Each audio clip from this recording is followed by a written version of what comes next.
What's up, YouTube? This is BoxingWave. Make sure you subscribe to the channel. Gervonta Tank Davis fought Yuriorkis Gamboa on the last card of 2019. Going into 2020, and Tank is fighting Gamboa. Okay? There's a lot of controversy going into the fight because Tank missed weight at first. I think he made it on his second or third try or something like that. But he missed weight on his first fight moving up to 135. Now, this ain't the first time he missed weight. He's missed weight before at 130, and he was stripped of his title because of missing weight while he was at 130. Okay? Look, this is the way I look at it. I made a video maybe about a year ago, maybe a little longer than that, a year or two ago, about Tank Davis. It's like the very first video I made on him. And I basically was saying in that video that I think he's legit. Like, I think he's incredible, you know? He looks incredible. Like, you know, I like him as a fighter. I think he's a great fighter. You know, I do see some Floyd in him, you know? He has a lot of power. I think he's exciting to watch. I think he has some crazy knockout highlights and everything. Much respect to his skill set. You know, I do like him. But I've always wondered why, after he fought Pedraza, why didn't Floyd push him forward more? You know, why didn't they, like, why did they lower his opposition after that? You get what I'm saying? Like, why was he fighting at 130 a bunch of blown up 126 pounders when Tevin Farmer was right there? You know, Lomachenko was also right there. And the thing with Lomachenko is, you know, at this time, this is before Devin Haney. This is before Teofimo Lopez. At this time, while Loma was at 130, out of all the people that people believe that would beat Lomachenko, Tank was the #1 guy people would always bring up. Like, I've even said on my own channel, like, I've said that I would love to see that fight because, you know, Tank got a good set of skills on his own. And even though I think Lomachenko is a little bit more superior, you have to keep in mind that Tank hits very, very hard, you know? And I would love to see that fight. I think that would be Loma's best fight, and I think that would be Tank's best fight. Clearly, obviously, you know, because Loma is like a pound-for-pound fighter. So, I always wondered why Mayweather and TBE, why didn't they let Tank fight better fighters after fighting Pedraza? You know, because you had a great performance in that fight. Even Loma didn't perform as well as you did later. So I'm just like, why are they letting him fight these guys that he's gonna just pummel over and over again? You know, a bunch of blown up 126 guys. You know, he almost fought Abner Mares. And that was like another fight that I was like, yo, man, these fights got to stop. And then he goes up to 135, fights Gamboa. We already know that Gamboa is way past his prime. Off camera.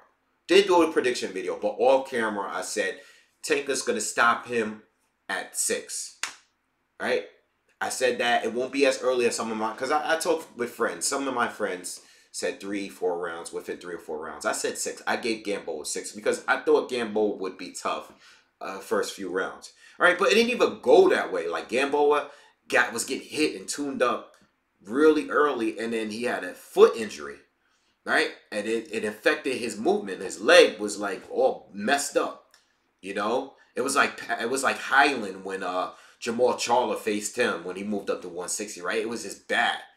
So you're fighting a washed up Gamboa, right? Years after his best days. Years. I mean, he hasn't looked good. Gamboa has taken a little losses. He got a gift against Jason Sosa, in my opinion. You know, I mean, it's way 5 years since he beat, or since he lost to, what's his name, Terrence Crawford. I said 6 rounds because I figured that Tank at this point would beat him quicker than Terrence Crawford did. You know, because this is years later. This is Gamboa years later. Gamboa in his list, if we keep it really 100, if we wouldn't really keep it 100, Gamboa in his prime was like 2009, 2010. You know, even by the time that Terrence Crawford got to him, he was like maybe 85% of what he used to be. You know, 85%. Even at that point, he was already slipping some because he had that, you know, all the promotional issues with 50 going on. And, you know, he just wasn't looking on point. You know, he wasn't on point like the way he was back when, you know, he was a pound for pound fighter, you know, and he was fighting guys like Orlando Salido and such, all right? So anyway, all right. So going to this fight, that's how I felt. And when I saw the performance and, you know, I said to myself, yeah, he stopped him, but it was very underwhelming. There was points where Gamboa was giving him some good work. You know, especially when Gamboa looked bad early, looked like he was going to get him out of here in 3 rounds. Like, it looked like Tank was going to knock him out in 3 rounds. I said, okay, Tank is doing his thing. But as the fight progressed and went further and further, I said, man, Tank doesn't look good, man. As talented as I think he is, he just doesn't have the discipline, man. You know, like, I don't want to base everything off one fight, but he just reminds me of a guy that has so much more potential, but because of the way that his lack of discipline is and stuff like that, it seems like he's reached his ceiling just because he's not disciplined. You know, that might be his biggest issue. You know, like he's like a groaner. You know, like he can do better. He could be a little better. You know, and I say this, I will always use Sean Porter as an example. Sean Porter don't have the most technically gifted boxing ability. He doesn't. But his work ethic and his discipline is on point. He likes to stay in shape outside of being in training camp. He doesn't have to be in camp. He's always in camp. And the problem with these fighters is that you got to understand, boxing is a lifestyle. It's a lifestyle. It's not just you just put in a few hours in when you have a fight coming up. No. Like the great ones, you really have to change your life in order to do it, you know? And for so many fighters in this generation to be influenced by Floyd Mayweather, it's so sad to see how many of them are not nearly as disciplined as this guy was. This guy didn't drink and smoke. This guy didn't do anything, you know?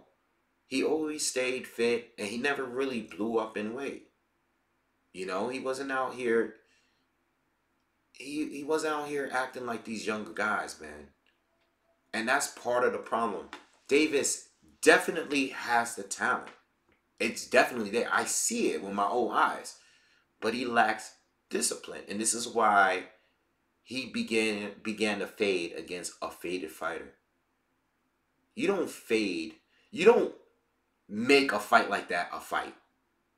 You are supposed to exterminate Gamboa at this stage of his career. It's not supposed to be a competitive fight. Gamboa should be saying things like, I want a rematch. Are you serious? Like, he shouldn't be even in the position to say anything like that. You're supposed to knock out him so bad. And this is no hate on Gamboa, because I'm a big Gamboa fan. But you are supposed to destroy a man like that at this point of his career. And you did. Very disappointing. And it does make me wonder why these guys... Well, it makes me assume now why Mayweather Promotions and don't really want to pull them in there with the Bulls, because maybe they know this as well. Maybe they know this kid, that this kid is good, but you just don't know. You don't know what you're going to get out of him, because he probably doesn't take care of himself. You know, he probably blows up in weight. You know, he's out here drinking a lot. You know, it's these guys, man. And look, look, man. When you become, if you once you start talking, once you start touching M's, it's definitely gonna change you. You know, especially when you're a kid from the hood, and you start pulling up in Lambos and stuff like that. It's very easy when you touch a lot of money so quickly while you're young. It's easy to jump right in there. You know, I see them in celebrity type of news, TMZ type of things with these girls and shit. I see them like that, and it can definitely affect you. You just can't let it. You know, maybe he's really not that hungry. I don't think he is. I personally don't think he is. All right. So that's just my thoughts about it. I mean, the fight is what it is, man. It is what it is, and you know these guys aren't going to be in no. They might put him in there with Leo Santa Cruz, and it's like, dude, again another guy from 126 that doesn't stand a chance against you. Those guys at 126, and I know Gary Russell been calling them out, and you know much respect for Gary for taking that approach and be willing to fight anyone and stuff like that. I respect Gary for that, but this goes to Gary, and this goes to Tim Informer too. I think Tank would beat both of them. I don't want to see Tank fight Gary Russell Jr. only because Gary's from 126. I would still like to see the Tim Farmer fight, but at 135, for all this, you know, talking they're doing, and you know they're putting him out there like that. I want to see him fight Devin Haney or Teofimo Lopez down the line, and Lomachenko, of course. All right, let's not just keep fighting these blown up little guys and stuff. That's not right. And Tank, get your shit together, bro. Start preparing for these fights like you should be. You know, you need to still be doing something, staying fit. You know, sparring, training, not 100%, but keep yourself in line, man. That's what the greats do, man. And I know you're making a lot of money, but you can make even more money if you're at your full potential. You can make even more money because you'll be winning bigger fights, more important, lucrative fights. All right, so that's my thoughts on it all. I'm getting out of here. See you guys later. Peace.